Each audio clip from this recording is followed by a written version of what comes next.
again. Happy Friday. I'm here today with my friend Terry Stahl, and we're going to talk to you about family history and how, while it may seem to be an impossible project if you've been thinking about doing this, it really is a doable thing. But there are plenty of challenges, plenty of cautions that Terry and I can give you about how to go about this project in a way that you won't tear your hair out. um, when was it, Terry? Was it in 2000, late 2019 when? Right. Okay. I met Anne in October of 2019, and a mutual friend, recommended her. And I brought a wheeled cart to the library to show her what I had hoped to accomplish. I had so many resources, and we talked. So that's how we got acquainted. That's right. And we've been through so many challenges and obstacles on the road to getting this book published, which we are very close to. You might show Okay, the. this is our author's edition or an advanced version of our book, and there's many an edit that has been done since this was printed in January. But it's so exciting to have a book in my hands that I can show people, and we're getting close. Very close. Very close. We're making the final revisions now. And so I think in a month or so, we're going to have a final product. I can't wait. No kidding. Terry, you might talk about what led you down this path to begin with. What prompted you to tackle this major effort? I think I'm uniquely qualified to do this because of my career as a history teacher. And so, years and years of working with eighth and ninth graders and trying to get them interested in history. And in so doing, learning history myself and studying and so forth made me acutely aware of how family histories are tied closely to history in general. And it was my ambition to tell their family story with the addition of relevant historical things that were happening all around them.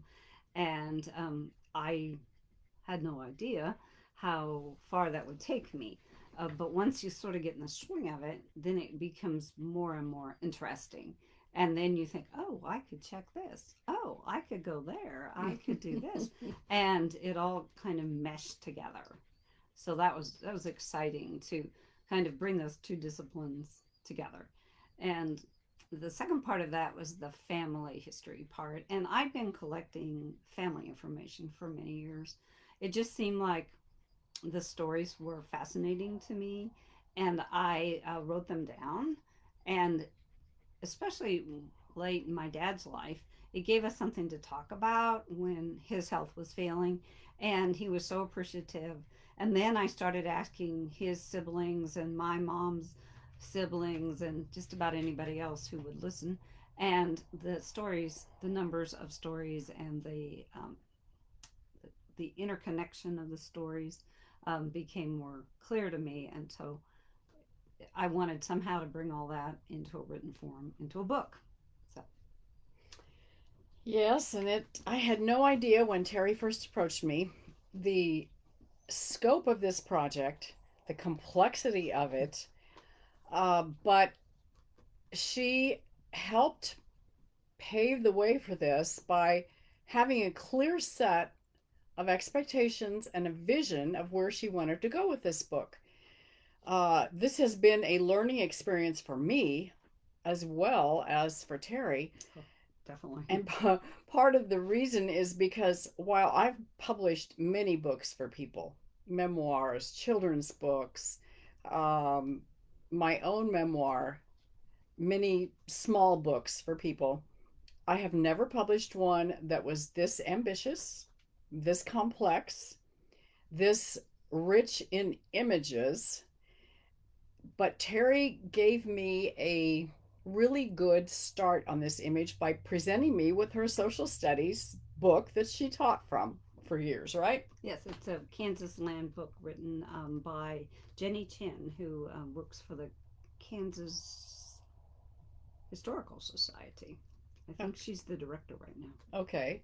She wanted her family history book to look really similar in layout and in feeling to the book that she taught from for so many years. She knew that her students responded well to little pullouts, little boxed stories, and to lots of pictures. They would always look at those graphic elements first before they.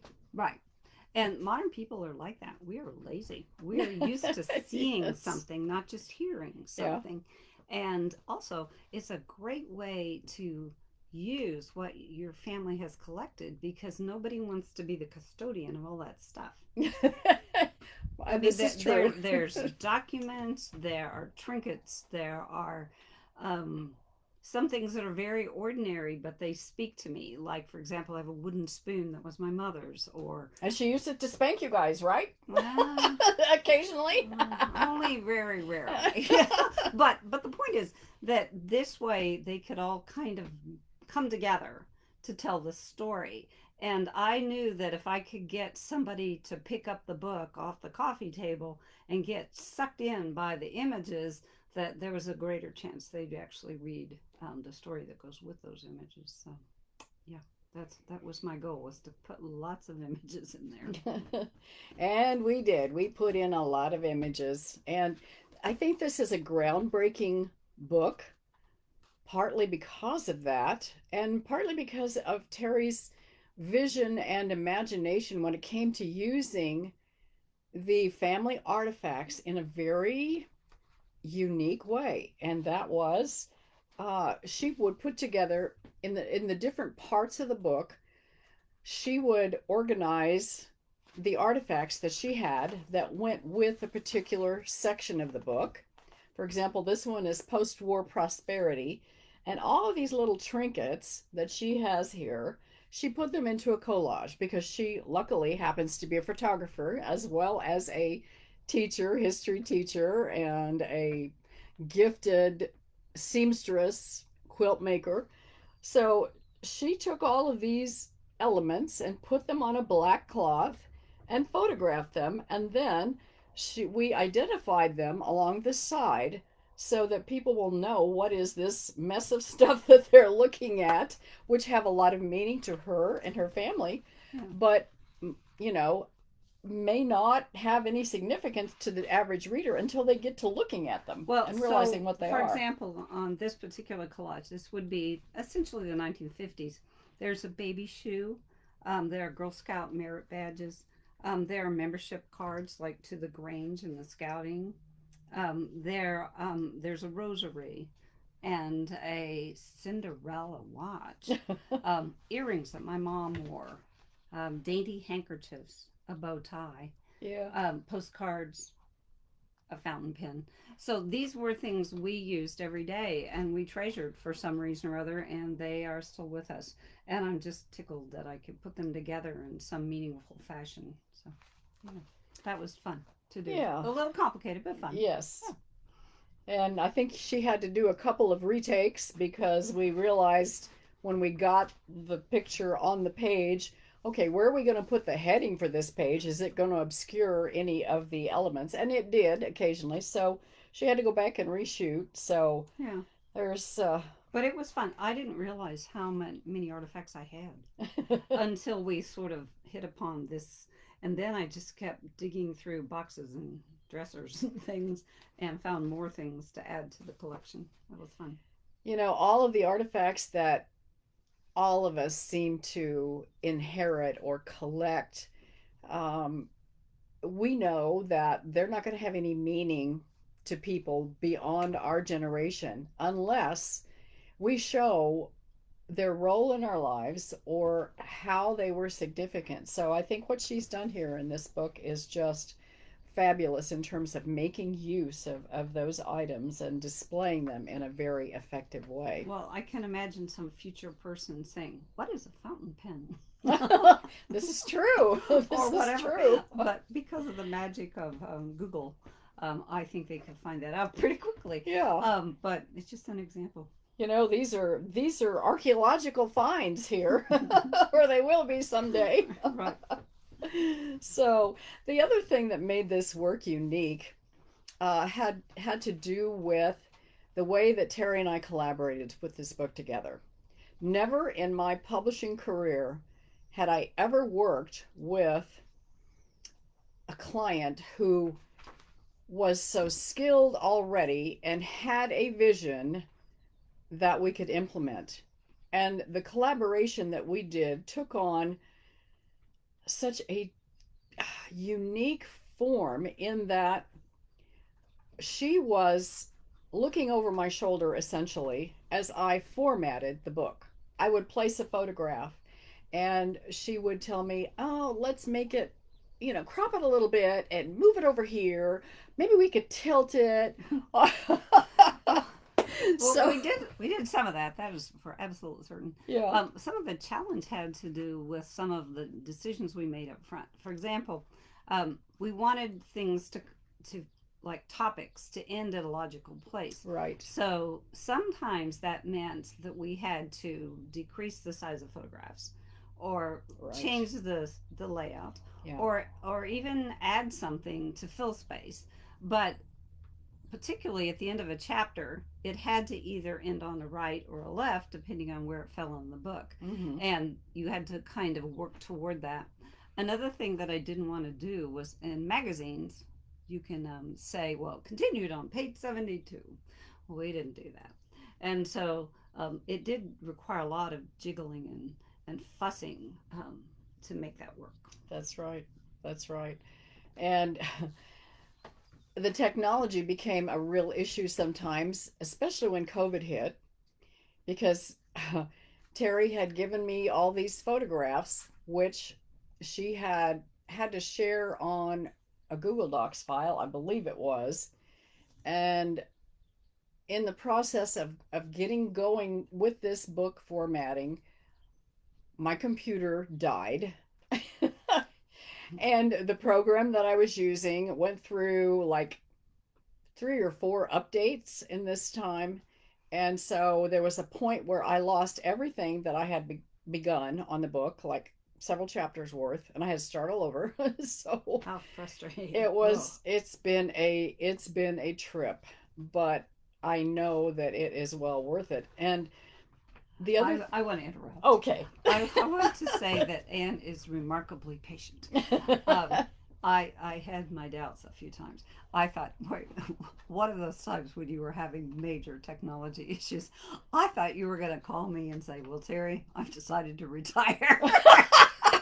Because it was really Uh-huh. frustrating. Um, and if we could have been in the same room, we could have transferred things easily on a thumb drive or Yeah. whatever.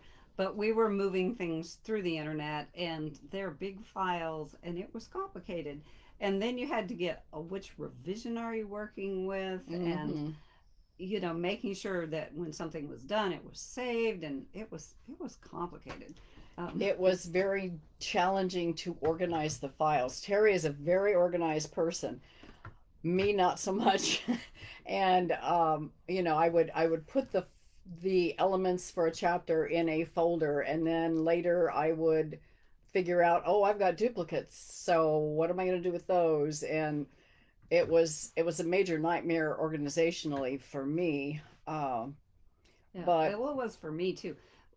If I could give advice, but I think most people already know this, is try to figure out a system for organization early on and use it yes, every single day. yes. And every document needs a name on it. And if it's a revision, then you have to figure out how you're going to do that. If it's maybe adding a one or a two or a three afterwards or whatever. Mm-hmm. And maybe you don't need those early revisions, the early versions. Maybe you can just pitch them. But if you don't have them organized and in files so that you can get back to them later, it is just a nightmare.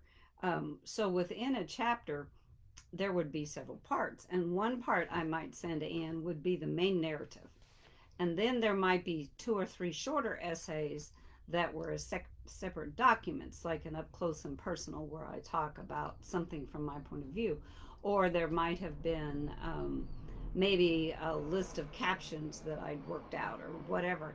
And so it wasn't as simple as just moving the main thing in there.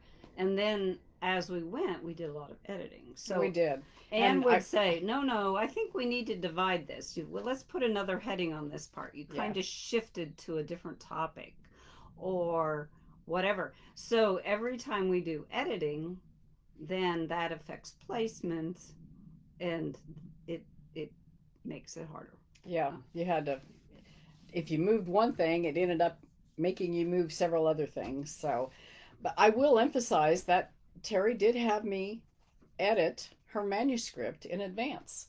So, but we found that we edited on the fly as well, just like we were formatting on the fly.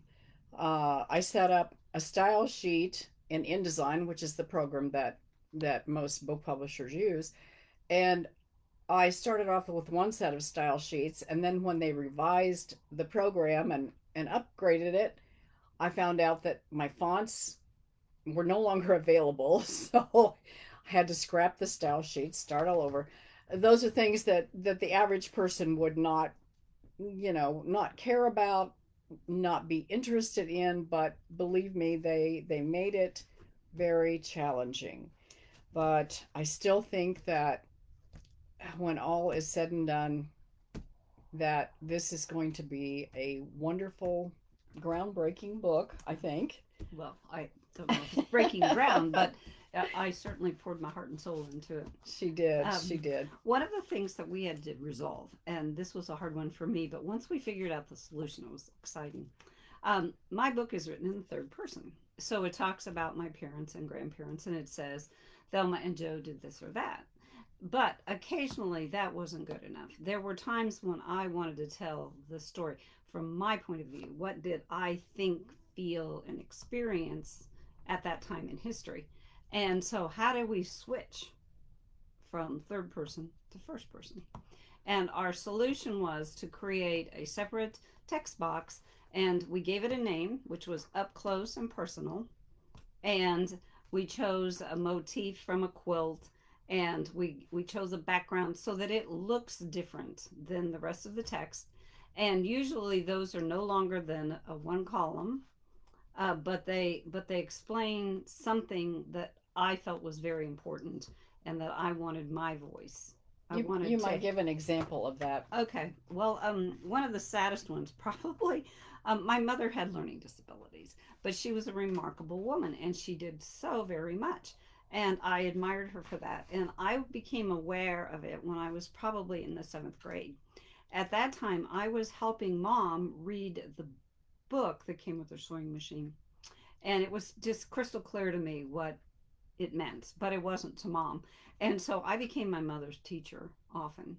And I also witnessed her struggle with some other things that had to do with written language. But she had an enormous, extraordinary memory, and she had great people skills. And so it wasn't a terrible handicap to her, but I especially admired her because other people might have given up. They might have thought it was too hard to do the things that she did. But she was humble enough to get help, and she let other people who had different skill sets carry part of the load, and it worked for her. And I really appreciate that about my mom. So, We think that once this book is finished, that it will appeal to average readers, especially anyone interested in a snapshot of a middle class family in Kansas in the 20th century.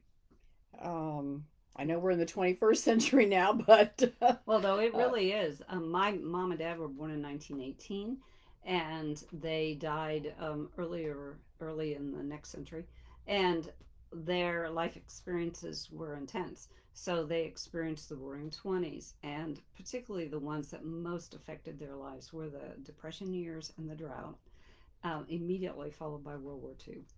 And then my dad worked for the military building missile bases, and so we were involved with the Cold War in a more intimate way than most families. And so we moved several times with those jobs, and I think that they kind of represent what it was to be a aspiring middle class family um, during that time period. So, And it truly is a slice of history brought down to the common everyday personal level. And I would imagine that anyone who sees this is going to universalize it and think, okay, my family stories are every bit as meaningful and instructional and have moral lessons, object lessons, and for sure it needs to be left for the next generation. Terry, what do you see as the value of this book in terms of teaching? What do you hope it achieves? oh, I have big hopes. I would love if at some point in time that maybe graduate students or whatever who are trying to get a handle on what it was like to live during this time might see it as a resource. Um, that the topics covered are universal. I would be flattered if other people who are trying to preserve their family history said, "Oh, I never thought of that. Maybe I could do this, or maybe I should include a map. Mm-hmm. Maybe I should try writing some from the first person, but not everything.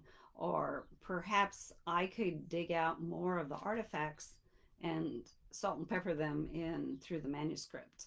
So I'm hoping that it gives people ideas for what they can do, and it helps people understand the complexity of the century. Because I think modern people want to think that things used to be simple and Not. we could go back and everything would be so pleasant. But I don't think that's consistent with what history teaches. And I think that I've revealed some of the challenges and some of the joys. And I think I've also honored my parents, who were probably deserving of everything good I've said about them and more, just because they were so genuinely engaged in their communities, and they worked hard as volunteers, and they did things to make the world a better place. So I'm proud to be their kid. Very, very well said. And I do want to emphasize that most people who would undertake a family history book, family history project, would be intimidated if they weren't writers. Well, Terry, I would say, is a writer, but more, her credentials also extend to being very involved with family genealogy and with the correct citing of sources. I mean, every single photograph that she or like a war poster, she knew where to go for uh she knew where to go and how to cite it, knew where to go to find it, and then to cite it correctly. In fact, every single chapter has endnotes to it, and a lot of times those endnotes expand a little bit on a personal artifact or a personal story, but often they also include the sources that she consulted in. I don't know if you Oh, the can. timeline, yes. Okay, so there's two things here. Um, I created a timeline for each of the six sections in this book, and because there's only so much history I could squeeze in. That's right. But Yeah. what I wanted people to know is, while mom and dad and the family was doing what they did, what was also happening in their world. And so the one for World War II only covers from 1937 to 1946, because but it includes everything from the Topeka Army Supply Depot opens to Wichita Boeing plant delivers first B-29. So those are kind of local history, Mm-hmm. but it also includes Japan attacks Pearl Harbor Yeah. and the big ticket items that were going on as well. And so I hope that helps people to contextualize the story. Yes. Um, so another thing that I used, well, for example, on this page, which is G.I. Joe, my dad's name was Joe, and he was in the military. Seems fitting. that picture actually came from a feed sack I found in the cedar chest, and it's just something that you could take a picture of, and it says Pearl Harbor, Midway, Wake, Guam, and it gives December 7th on there.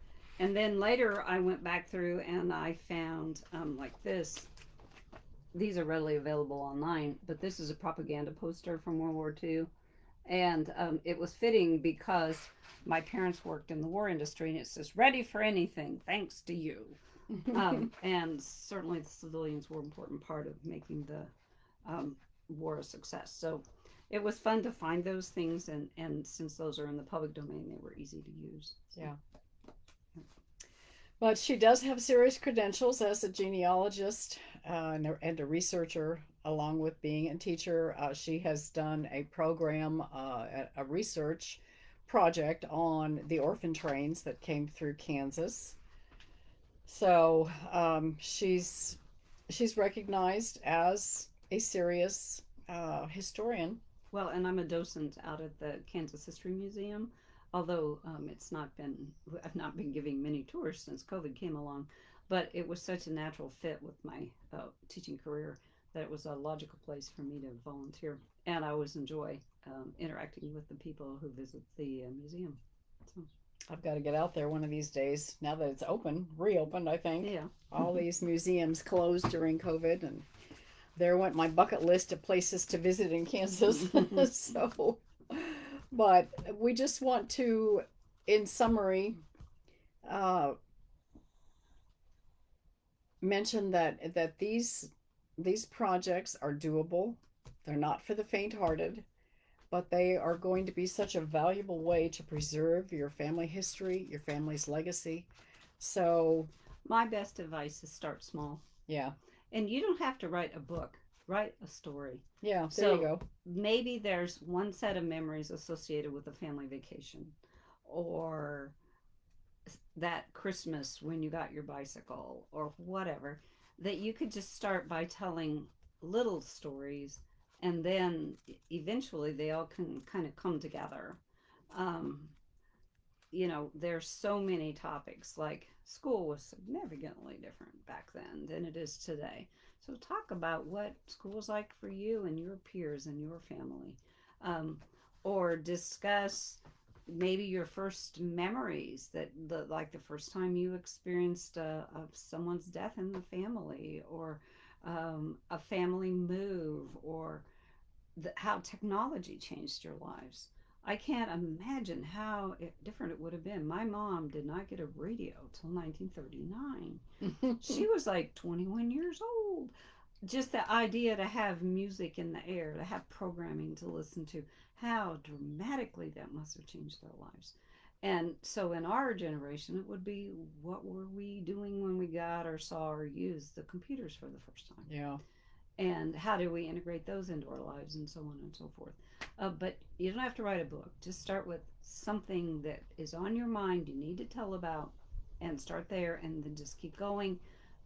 Accumulate your work, file it in the system digitally, but also print it out and put it in a notebook with some tabs so you can go back and look at what you've done and share it with other people in a simple format. And as that notebook fills up, then you're going to know what you can do with it. And here's another idea for you. If you are intimidated by writing, if you just don't see yourself as a writer, don't worry about it.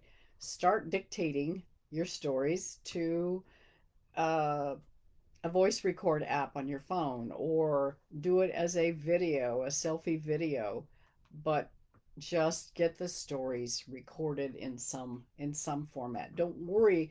Don't look down the road and think I've got to get this done because I need to put it in a book. It may not be in a book. It Well, may end up being and it will never be perfect. right. Exactly. You can get closer and closer, but it won't be.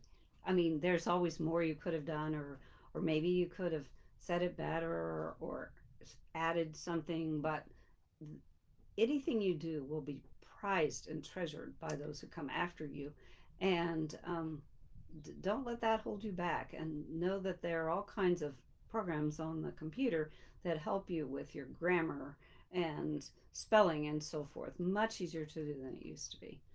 So Don't let that intimidate you. Yes. Getting a family history in some form or another is much more of a possibility today than it was even 10 years ago. And it doesn't have to cost an arm and a leg. And talking about the cost is something we don't have time to go into today, but it is doable. So we would urge you to think harder about the possibility of doing your own family history, preserving your legacy in some way. We thank you for watching this, and I will see you probably next week. Have a good weekend. Thank you.